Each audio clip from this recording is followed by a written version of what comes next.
Hi there, Steve Coffin here.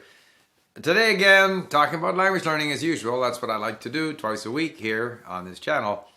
And I want to share with you some of my own experience. I'm not saying that I'm an expert on anything. I can only share with you my experience of language learning.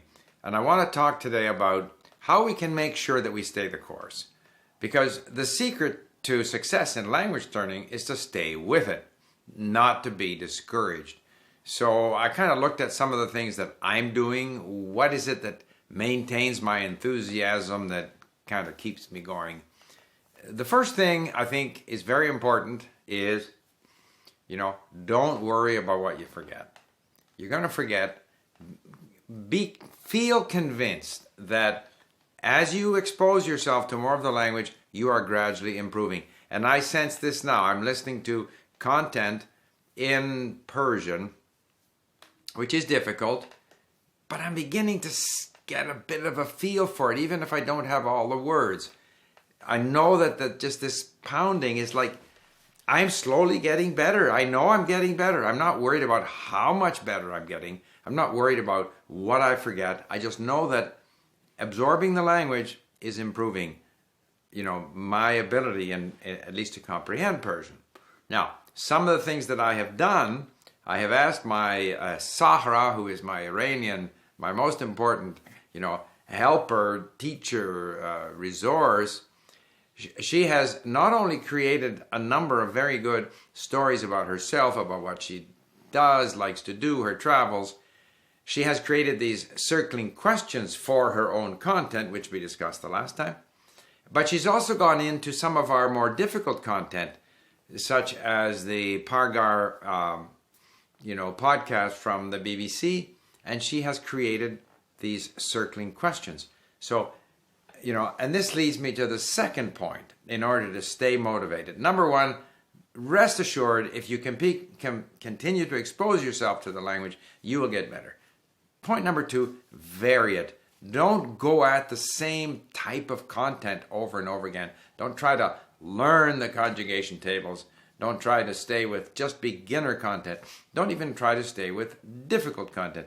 Make sure you vary the content. So, with Sahra creating these circling questions for the difficult content, obviously she can't cover, she has divided these difficult content items for me into 7-8 minute segments. And within each segment, she has created these circling questions.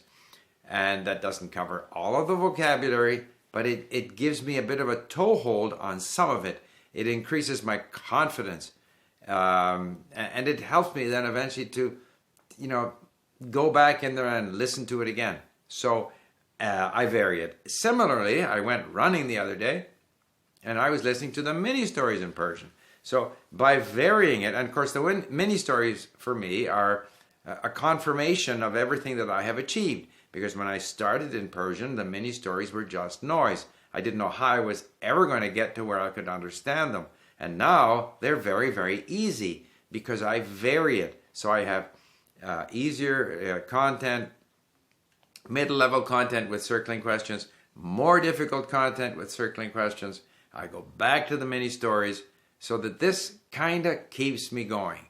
So again, in order to make sure that you stay the course and you don't get frustrated, number one, please accept the fact that if you continue to expose yourself to the language, you will get better gradually. Not always noticeably, but you get better. You become more familiar. The brain becomes more familiar with certain expressions, certain words, certain connector words that always show up, certain forms of verbs. Slowly, you become familiar, even if you can't produce them all the time. Number two, vary things. Vary it between difficult content, which can be, frustrating, easy content, which can become boring, intermediate content. I should point out, by the way, that we've had a good response to this, my request for, people to help us to create these. As we have for the Iranians, we have the Iranians, where Iranians talk about themselves, and we're looking for the same in French or in Chinese or other languages. Well, someone said, could you do this in English to give us an idea of what it's supposed to look like? Well, I will be putting up within the next couple of days. I have recorded and I've had transcribed, and I'm going to create some circling questions for some English examples of what it is we're looking for. So you'll see that.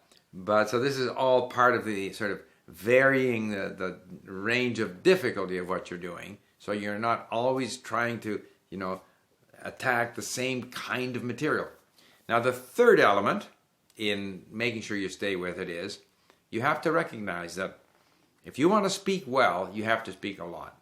So there is no way that if you speak occasionally, even once or twice a week with a tutor, or even more often with a tutor, on Skype, you're not going to become really good at using the language. So you build up this capability, and that should satisfy. If you're building up your comprehension, your vocabulary, you're building up the potential.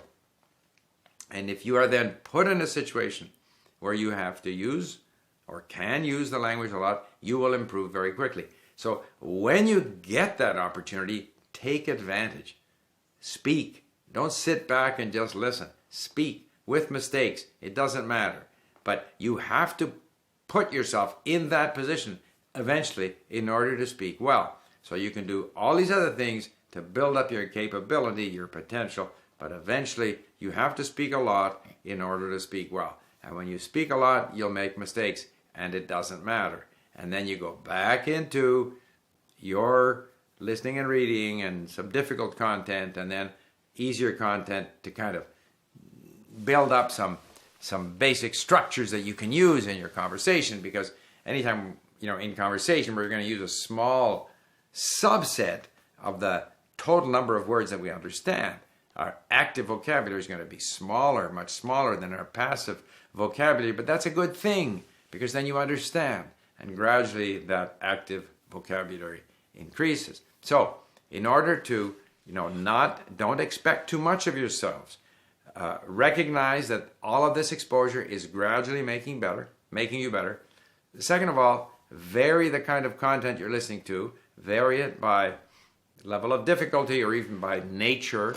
If you like reading about grammar, read about grammar, but don't just do that. Or don't just do your Anki deck if that's what you like to do.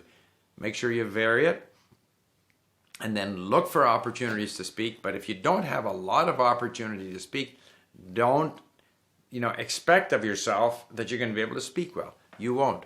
But build up that capability so that when you have that opportunity, you can take full advantage, and make sure you do take full advantage. And don't worry about, problems, mistakes, whatever, inadequacies. So I hope that's helpful, because I think the biggest problem is when people give up too early. And if they stay the course, they will eventually achieve their language goals. So there you have it. How to stay the course and not let the frustrations of language learning make you lose interest.